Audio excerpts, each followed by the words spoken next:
Harwood. Thanks for coming out tonight to Litquake, everybody here at Borderlands. Is this thing working at all? Is it worth messing with? It's working. Okay, good. Yeah, thanks for coming out tonight. Lit Crawl here in San Francisco. I want to introduce my friend Max Cherney, who's here tonight. He's making a documentary film about non-fiction crime writing in San Francisco. It's really interesting. You should check it out at slantedtruthpictures.com. Talk to him after the reading. They're in sort of a money-raising phase. He would love to talk to you about the project. I'm going to be in the movie.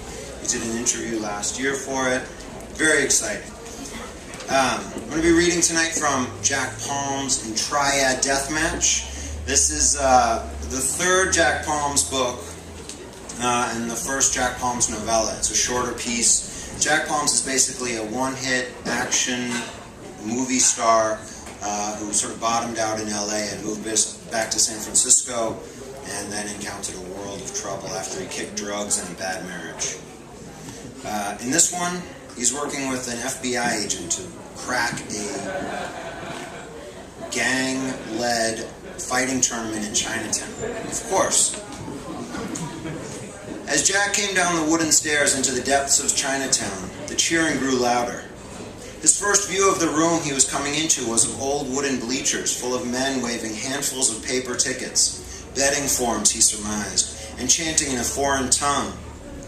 The bleachers had 5 levels of benches that stretched at least 30 feet long.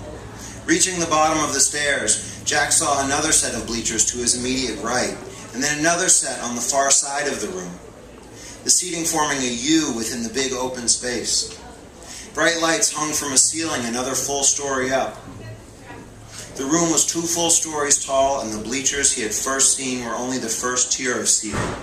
Another full set the next level up was full of cheering, paper-waving men as well, all of them chanting out one word. He was looking at nearly 200 spectators, if not more. Jane Gannon had already crossed the room to the far wall, and a few tables set up on a riser. Stacks of paper lined the tables, and 3 men sat behind them watching over the exchange of money and betting slips.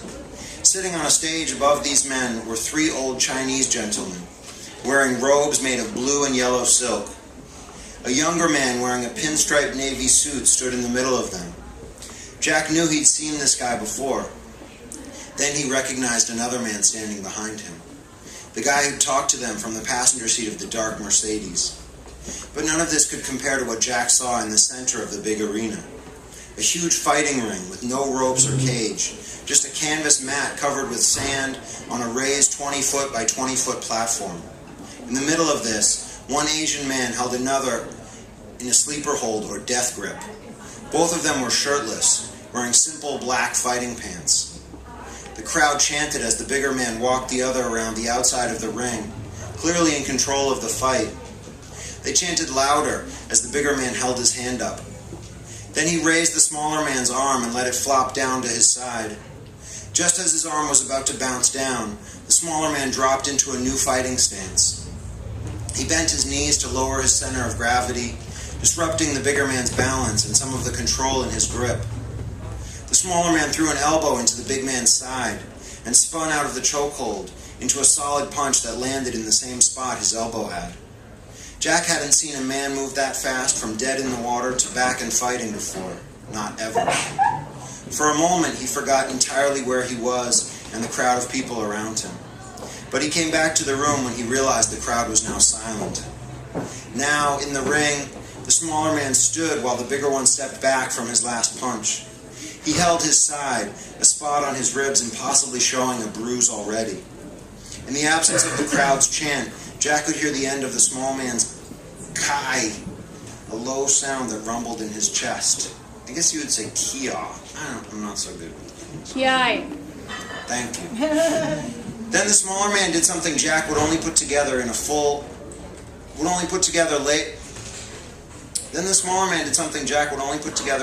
later that night. He started with a high kick to his opponent's face, and somehow followed this by wrapping his calf around the back of the man's head to pull him forward. At the same time, the smaller man launched into the air and spun backward, his other foot swinging around to hit the bigger man on the side of his face. Then, somehow, while in midair, the smaller fighter seemed to catch the other's head between both feet and twist in a terrible kind of way. The bigger man's neck bent impossibly, making a crack that Jack could hear. When the smaller man landed, he faced his opponent again, now low and in front of the big man's gut. He fired a punch into the man's midsection that folded the top and bottom of his body in toward one another, his head shooting for his feet as his body fell backward to the floor. Now both fighters were deathly still. The crowd started up again, some chanting louder as others stood and threw their papers into the air in disgust. Jane was stopped at the front table where she had turned to watch the ring. Now she stepped back as spectators started to pile out of the stands toward the tables. But Jack saw that part of the mass was plowing straight for the ring. On the stage behind the tables, the man in dark pinstripes waved his hands, trying to calm the crowd. The old men looked at one another with disgust. As the smaller fighter turned back to see men climbing up onto the ring, he appeared unafraid. Lowering himself into a deeper stance, he crossed his fists in front of him and prepared to fight. Jane stepped back farther from the hordes, and Jack saw she was heading toward an exit at the far corner of the hall. Jack started to move. Now that the crowd pushed forward from the bleachers, he could climb up to the back row and cross it to Jane. But when he was halfway to her, a gunshot sounded, and the crowd froze in place. People lowered their heads, and Jack got down too, even as he kept moving toward the exit and Jane. The fighter in the ring did a roll across the mat and came up running, heading the same direction as Jane was. He jumped from the corner of the ring and ran across people in the crowd, stepping on shoulders and heads without losing his speed or balance. He hit the exit just behind Jane, and they crashed through the door together. An alarm sounded as they did, the ringing blaring over the screams in the crowd. Jack made it to the door just behind them. He looked up and saw a narrow set of stairs. Jane was wrestling the smaller fighter up them, both of them yelling, and Jane doing her best not to let the fighter go. "Hey!" Jack started after them, then stopped to pull the door closed. The ringing stopped, but he'd already seen the bodies pressing toward it en masse. "You're not getting away from me!" Jane Gannon clung to the fighter, wrapping her legs around him now. Her dress rode high on her thighs, and she'd kicked off her shoes behind them somewhere. Jack lunged forward and caught the fighter around the ankles with both arms, dragging him down.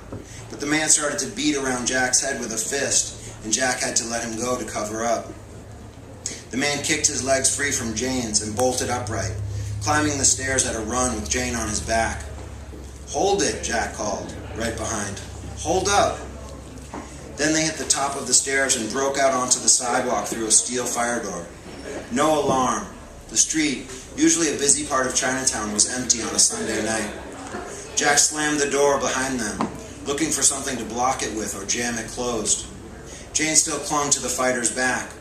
He spun in her arms and raised his fists, chopping them toward her hips or just above. Anticipating the need to defend herself, Jane let go, just before he pulled back without hitting her. "Wait," Jack called.